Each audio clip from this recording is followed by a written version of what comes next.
Mambo vipi shabiki yetu na mfuatiliaji wetu wa vipindi vyetu? Leo nimekuja kupa habari kamili. Kwa majina naitwa Rafael Richard, kwa ambao mnijui. Hii ni RTV na hii ni sauti ya RTV, ikiwa inaangazia elimu mbalimbali ambazo tumekuwa tukizitoa. Sasa leo nimekuja na kuelezea na kuchanganua kwa baadhi ya watu ambao wamekuwa wakiniuliza swali. Hivi Kaperano ni nani? Kaperano ni jina la mtu?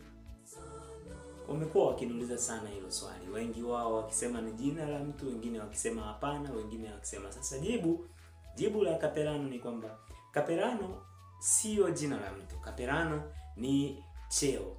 Hiki ni cheo ambacho huyu anayeitwa Kaperano anakuwa ni padre au kasisi ambaye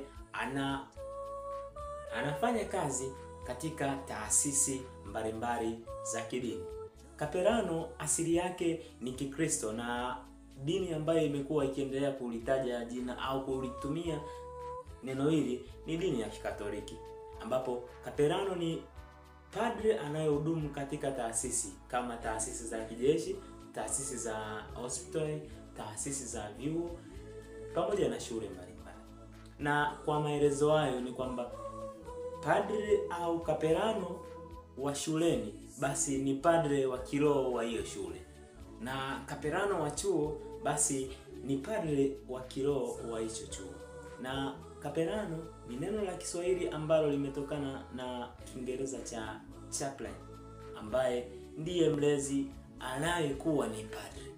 Sio mlezi tu, kwa maana yake huwezi ukawa Kaperano bila kuwa padre. Kigezo namba 1, hamna Kaperano asiyekuwa padre. Ni padre ambaye yeye kakabidhiwa majukumu katika taasisi. Yaani pale unavyowakuta mapadre katika parokia, yeye anakuwa katika taasisi ambayo ni ya kidini. Huyo ndiye Kaperano. Sasa majukumu yake kwanza ni kutoa malezi ya kiroho. Majukumu ya Kaperano ni kutoa malezi ya kiroho. Sasa anaweza akawalea wale walioko ndani ya taasisi au anaweza akawalea wale walioko nje ya taasisi. Kwa maana yake Kaperano ni mlezi wa chuo, shule, hospitali, jeshi na taasisi zingine zote za dini ya Kikatoliki.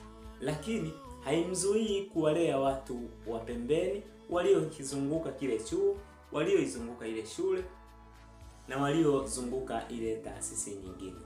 Kwa maana yake Kaperano ni mlezi wa kiroho wa wale walioko ndani ya taasisi anayoilea au walioko pembeni.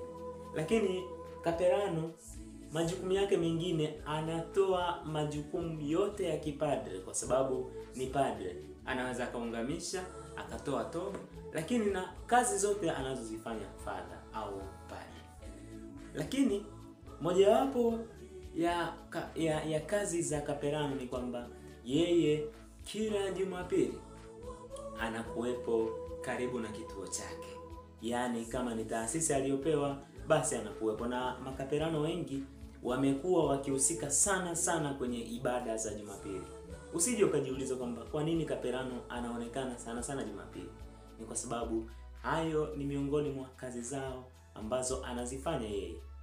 So watu ambao mmekuwa mkiuliza kwamba Kaperano ni jina la mtu, no, Kaperano sio jina la mtu. Kaperano ni cheo ambacho Kiingereza chake ni chaplain, ambaye ni mlezi, ambaye ni padre lakini analea taasisi.